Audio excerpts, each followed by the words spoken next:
Bem-vindos ao segundo vídeo de introdução aos 5 ministérios, aqui no canal A Verdade em Destaque.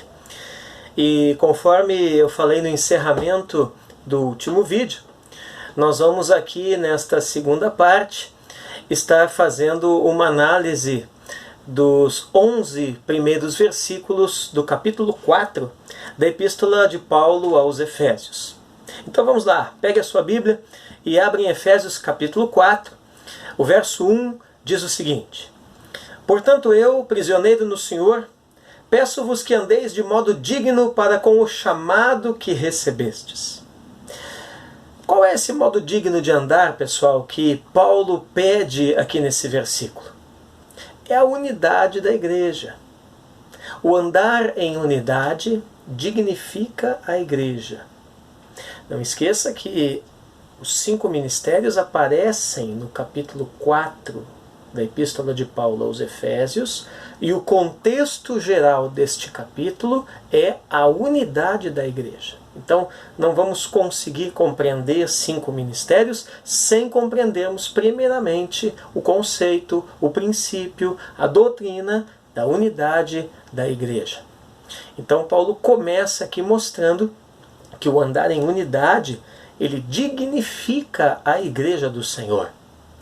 No verso 2 do capítulo 4, Paulo vai dizer assim: Com toda humildade e mansidão, com paciência, suportando-vos uns aos outros em amor. Nós podemos perceber aqui 3 requisitos para a igreja andar em unidade. Número 1, humildade. Número 2, mansidão. Número 3, paciência. Realmente, podemos perceber no dia a dia, na prática, que sem humildade, sem mansidão e sem paciência, de fato é impossível a igreja andar, quanto mais andar em unidade, tanto a nível interno como a nível externo com as demais igrejas de uma cidade, de uma região. Em Efésios 4, verso 3, Paulo vai continuar dizendo assim: procurando cuidadosamente manter a unidade do Espírito no vínculo da paz. Veja aqui que a unidade pertence ao Espírito Santo. O Espírito Santo é o Espírito da unidade, é o maior promotor da unidade na igreja. Ele deseja estabelecê-la na igreja. Portanto, pessoal, quando nós falamos de unidade, a unidade ela só pode ser recebida, só pode ser entendida, só pode ser praticada e, sobretudo, só será mantida primeiramente no nosso espírito. Pois é ali no nosso espírito que o Espírito Santo soprará este conceito, este entendimento da unidade. E veja que isso deve ser cuidadosamente mantido por nós. Se há algo que de fato precisa ser cuidadosamente mantido, preservado na igreja, é a unidade. Por quê? Porque a unidade é um valor do Espírito Santo no nosso espírito e deve ser então cuidadosamente mantida. Prosseguindo no texto, vamos olhando os versos 4, 5 e 6 do capítulo 4 de Paulo aos Efésios. A Bíblia diz: há um só corpo e um só Espírito, como também fostes chamados em uma só esperança do vosso chamado. Há um só Senhor, uma só fé, um só batismo, um só Deus e Pai de todos, que é sobre todos, por todos e está em todos. Aqui se destaca a unicidade da igreja. Veja que porque há um só Deus e Pai de todos, há uma só fé, um só Senhor, um só batismo, uma só esperança, um só Espírito, um só alicerce e, portanto, pessoal, um só corpo.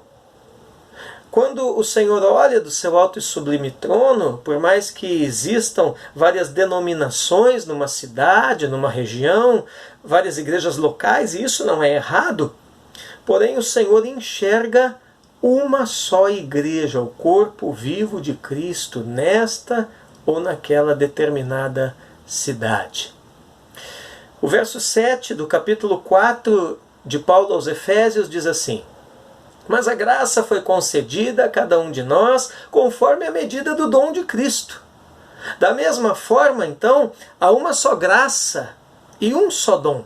Se há uma só igreja, um só Espírito, uma só fé, um só batismo, enfim, vamos compreender que há uma única graça e um só dom. Que dom? O dom de Cristo. E é desse dom ministerial de Cristo que derivam os 5 ministérios. A medida desse dom regulamenta a concessão dessa graça. Quando dizemos isso, que a medida do dom regulamenta a concessão da graça, o que estamos querendo dizer? Simplesmente que quanto mais manifestarmos esse dom de Cristo através dos 5 ministérios que se encontram na unidade da igreja em uma cidade, mais e mais graça da parte do Senhor será liberada para que isso aconteça. O que é graça? Graça é favor. Portanto, mais favorável Deus se mostrará à medida que os 5 ministérios forem manifestando o dom de Cristo na unidade da igreja em uma determinada cidade. Quanto mais o dom de Cristo, meus amigos, meus irmãos, for exercido pela igreja em unidade na cidade, através dos 5 ministérios, mais graça Deus dará à igreja para que isso continue acontecendo. É por isso que na igreja primitiva, uma das características era a abundante graça presente na vida dos nossos irmãos e irmãs.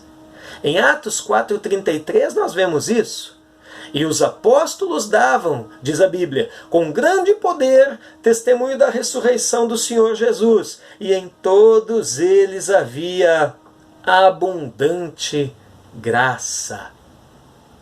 O que isso significa? Simplesmente que o apóstolo não é para pastorear, mas sim para lançar fundamentos. O profeta não é para pastorear, mas sim para profetizar. O mestre não é para pastorear, e sim para ensinar.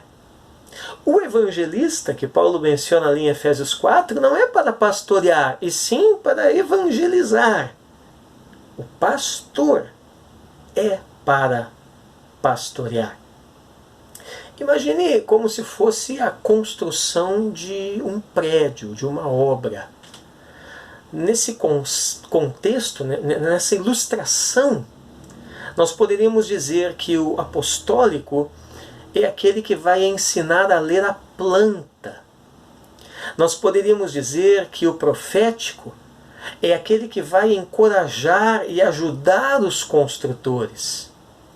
Nós poderíamos dizer que o ministério evangelístico é aquele que vai buscar as pedras, a matéria-prima para a realização desta obra.